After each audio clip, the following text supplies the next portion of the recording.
বলছে মা দেখো আমি কতক্ষণ ধরে জামা পরে আছি, তাও দিদি ভিডিওতে নিচ্ছে না।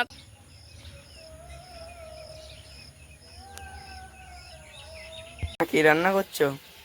পিঁপে আলু উচ্ছে।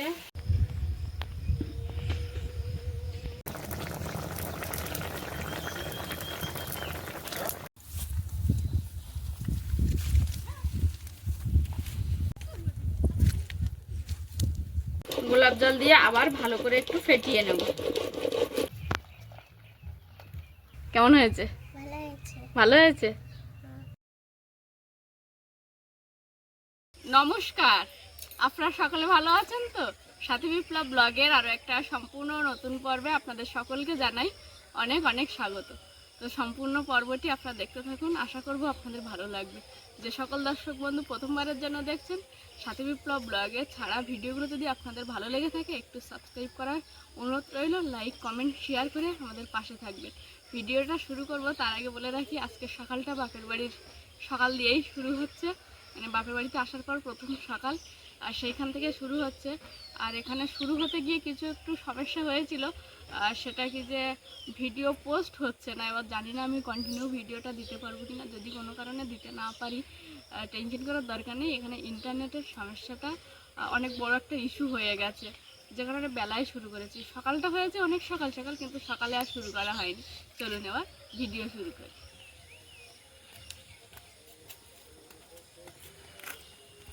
এটা আমাদের বাড়ির সব থেকে ছোট সদস্য, আর ওকে নিয়েই শুরু করেছি। গতবার যখন এসেছিলাম বলছে মা দেখো আমি কতক্ষণ ধরে জামা পরে আছি, তাও দিদি ভিডিওতে নিচ্ছে না, তাই ওকে নিয়েই আজকের ভিডিওটা শুরু করলাম। শিল্পা এদিকে ফেরো। এই যে হচ্ছে আমাদের শিল্পা, এও ক্লাস 2-তে পড়ে। আর আমাদের বাড়িতে একজন শিল্পা আছে, পড়তে আসে, সেও আবার ক্লাস 2-তে পড়ে। সকালে রান্না বান্না হবে, মা একরকম সবজি কাটছে আর এখানে লতি তুলে রেখেছে, এগুলো এখন আমি কাটবো। ভাই প্রচন্ড লতি খেতে পছন্দ করে আমার ভাই, তো মা একা হাতে, মাদের অনেকগুলো গরু আছে, ছাগল আছে, পেরে ওঠে না, তাই আমি আসতেই মা লতি তুলে এনেছে আর বললো যে এগুলো কেটে দে, আমি রান্না করে দিচ্ছি। আর ভাই তো আসতেই বলেছে তুইও এসছিস মানে লতি গুলো খাওয়া হবেই। কিন্তু এখন লতিগুলোকে ভালো করে আঁশ তুলে ছাড়িয়ে কেটে নেব।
আমি এদিকে বটি নিয়ে লতি কাটছি, আর হচ্ছে আমাদের ছোট সদস্য শিল্পা নখ দিয়ে দিয়ে লতির যে আঁশ থাকে সেগুলো ছাড়িয়ে দিচ্ছে। বুনু কি সারাচ্ছ? কি রান্না করছো? পিঠে আলু উচ্ছে মাছ দিয়ে শুক্তো হয়।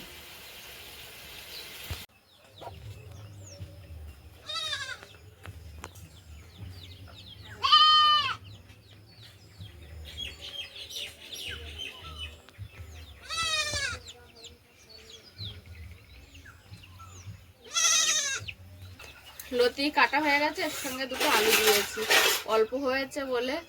আর আমার ভাই ভীষণ পছন্দ করে লতির তরকারিটা। সঙ্গে দেখছি বাবা কিছু কাঁকড়া কিনে রেখেছিল, লতি কাঁকড়া দিয়ে রান্না হবে।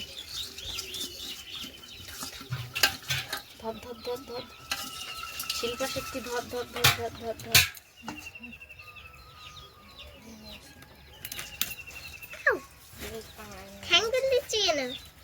ফেলে দেবো না, ওটা ওখানে কেটে রাখলাম, ফেলে দেয় কেউ?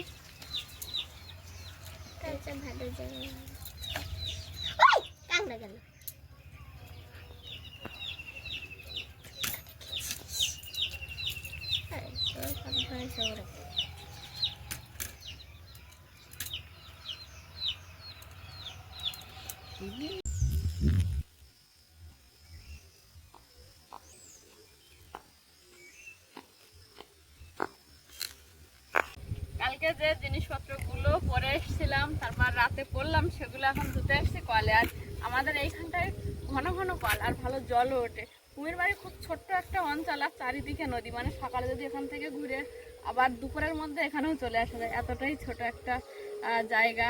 যেমন ঝড়খালিতে থাকলে প্রচণ্ড জলের কষ্ট, এখানে কোনো জলের কষ্ট নেই, এখানে সবাই কলের জল ব্যবহার করে।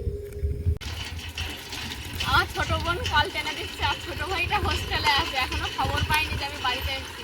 গত রাতে ওকে ফোন করেছিলাম, তা ফোন তোলেনি। ওর যে মাস্টারদের কাছে ফোন করতে হয়, তারা ফোন তোলেনি, তো যে কারণে ভাই এতক্ষণে বুঝতে পারছে না যে আমি এসেছি। ভাই থাকলে ভাই সবসময় আমার কল টেনে দেয়। ব্যাস ব্যাস ব্যাস ব্যাস ব্যাস।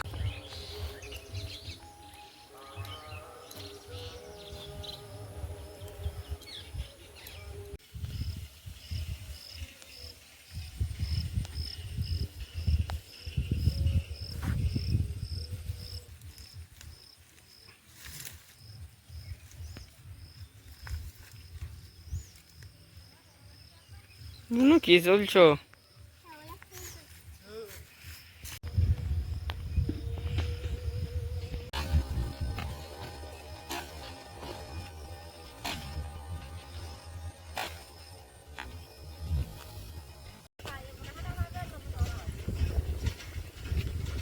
কি করছে? ওই একা একা শাপলা ফুল তুলছে।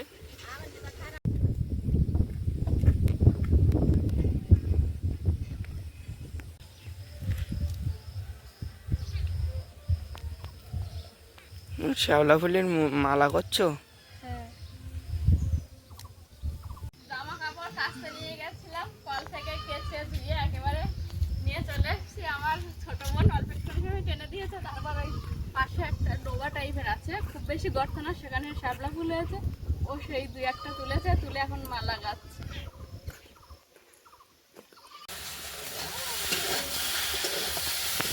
এটা কি রান্না হচ্ছে?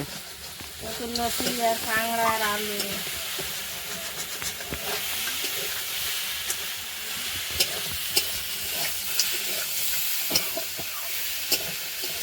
আমার এই ছোট বোন মিষ্টি খেতে প্রচন্ড ভালোবাসে। কালকে মিষ্টি এনেছিলাম, কেন খাইনি জানি না, কয়েকদিন আগে নাকি ওর জ্বর হয়েছিল, তাই মিষ্টি খেতে চাইছিল না। আজকে সকাল থেকে বেশ আবার দেখলাম মিষ্টির প্রতি ওর যে ভালোবাসা সেটা জেগেছে। সকাল থেকে এখন ভাত খায়নি, মিষ্টির কৌটাটা নিয়ে বসছে। মা রান্না করছিল, আমি একরকম সবজি কেটে দিয়েছিলাম। এখন মা গেছে ছোট কাকার ভাত বাড়তে, আমার ছোট কাকার দোকান আছে, দোকানে ভাত দিয়ে আসতে হয়। আর ততক্ষণে মাছের ঝালটা বাকি আছে, 2 রকম পদ মা নিজে রান্না করেছে। তাই বললাম তুমি দাও, ভাত বেড়ে দাও, মাছের ঝালটাই বানাচ্ছি। তাই বললো একটু সর্ষে বাটা দিয়ে মাছের ঝাল করতে, তাই সর্ষেটা বেটে নিচ্ছি। মাছের ঝালের জন্য কড়াইতে একটু তেল দিয়ে দিয়েছিলাম, তেল কড়াই একসঙ্গে গরম হয়ে গেছে। এবার দেবো তাতে কয়েক টুকরো শুকনো লঙ্কা, একটু পেঁয়াজ কুচি, রসুন কুচি। পেঁয়াজ রসুন একটু ভালো করে ভেজে নিয়েছি। এর মধ্যে দেবো একটু লবণ, একটু হলুদ আর একটু জিরের গুঁড়ো। মশলাগুলো ভালো করে ভেজে নিয়েছে, এতে জল ঢেলে দেবো। এর মধ্যে মাছ ভাজাগুলো দিয়ে দেবো। এর মধ্যে দিয়ে দেবো বেটে রাখা সর্ষে আর কয়েকটা চেরা কাঁচা লঙ্কা দিয়ে ঢেকে রাখবো।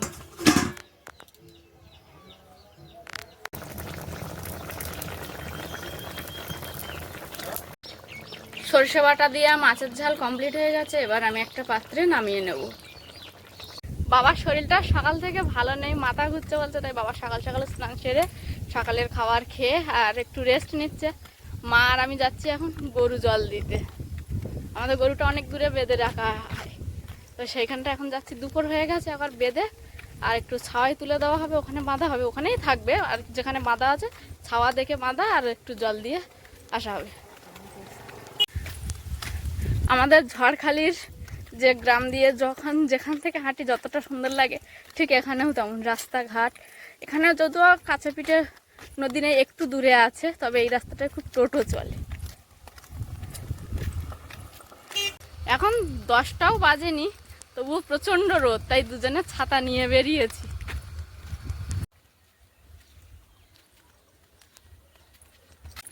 মা আর আমি গল্প করতে করতে হেঁটে গরুগুলো ধরে চলে এসেছি। আর আমাদের এই পাড়ার সকলের গরু এই ফাঁকা মাঠটাতে বাঁধা থাকে।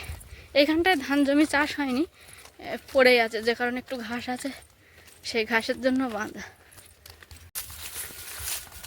আমাদের বাড়ির ওইদিকে খাপছাড়া করে চাষ হয়েছে, মানে কিছুটা জায়গা ফাঁকা আছে, আবার কিছুটা জায়গা চাষ হয়েছে। আর এইখানটা একটা বড় মাঠ, যেখানে কেউই চাষ করেনি, যে কারণে সকলে, শুধু আমাদের ওই পাড়া বলে না, অনেক দূর থেকেও, মানে নরেন্দ্রপুর পাড়া থেকেও, আমাদের নরেন্দ্রপুর বলে একটা জায়গা আছে, নরেন্দ্রপুর পাড়া থেকেও গরু ছাগল এই মাঠটাই নিয়ে আসে।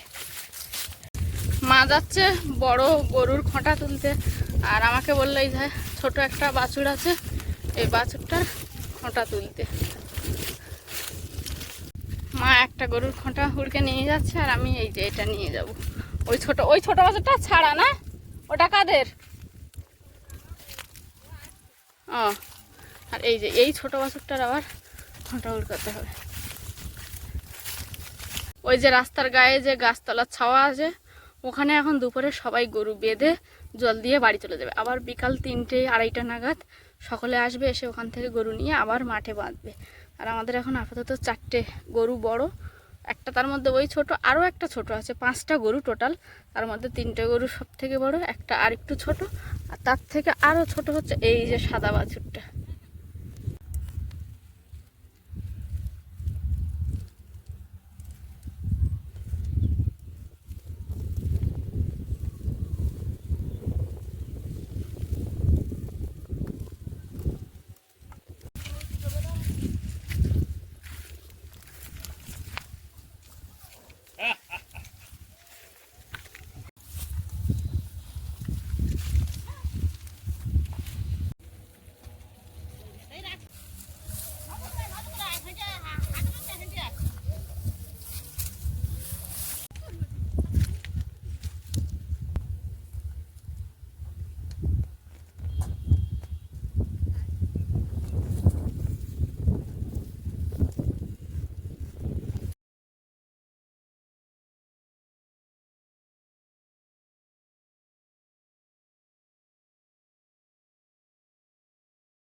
মা আর আমি দুজন গেছিলাম এই রোদ গরমে গরুর জল খাইয়ে ছাওয়ায় বেঁধে এসছি।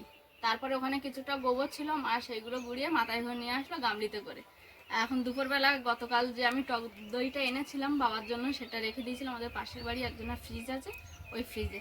এখন দুপুরে একটু টক দইয়ের যে লস্যি হয় সেটা বানাবো। আমার সঙ্গে আমার বোন আছে, আর মা কাকিমা আছে ওইদিকে কাকিমাদের ঘরে। বাবা একটু দোকানে গেছে, কাকার দোকানে একদম চাল নিতে এসছে সেখানে।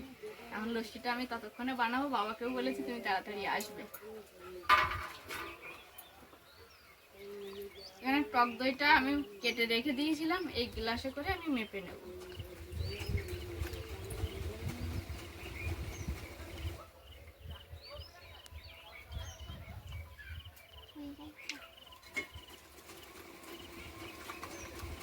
দই মেপে নিয়েছি, এবার যতটা জল লাগবে সেই জলটা গ্লাসে করে মেপে নেব।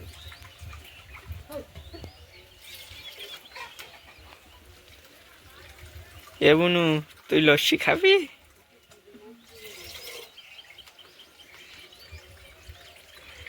বুনু তো লস্যি খায় না, বুনুর ঠান্ডা লেগেছে। জল আর দই পরিমাণ মতো নিয়ে নিয়েছি, এর মধ্যে দিয়ে দেবো চিনি।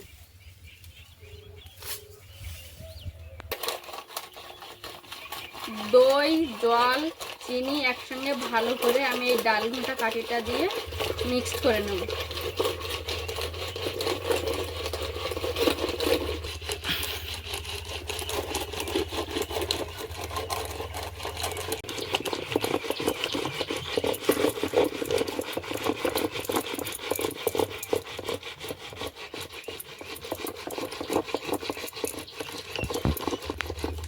চিনি, দই, জল একসঙ্গে ভালো করে ফেটিয়ে নিয়েছি। এবার একটু গোলাপ জল দেব।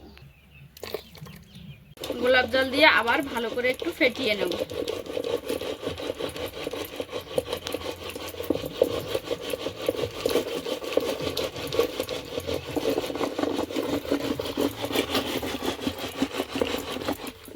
দই লস্যি পুরো কমপ্লিট হয়ে গেছে। এবার আমি গ্লাসে করে ঢেলে নেব।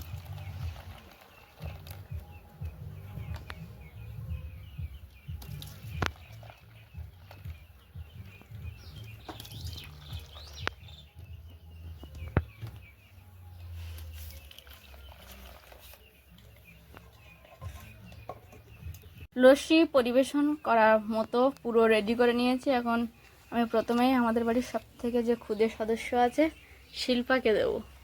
নাও শিল্পা, খেয়ে বলো কেমন হয়েছে।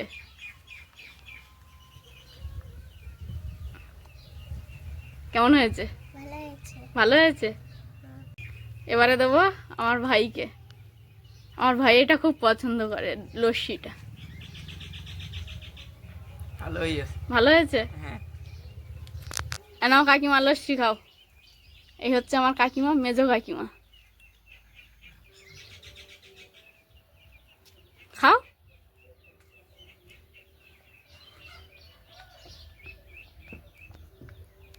ও মাঠে মানো।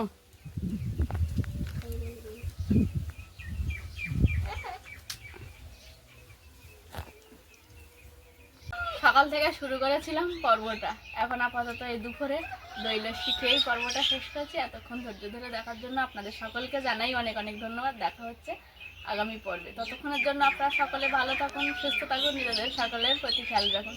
আমার সকল বয়োজ্যেষ্ঠদেরকে জানাই অনেক অনেক প্রণাম, সহবয়সীদেরকে জানাই অনেক অনেক ভালোবাসা, ছোটদেরকে জানাই আদরের স্নেহ। আরও একটা কথা যেটা আমি সবসময় বলে থাকি, সাথী বিপ্লব ব্লগের সঙ্গে সদা সর্বদা জুড়ে থাকবেন। নমস্কার।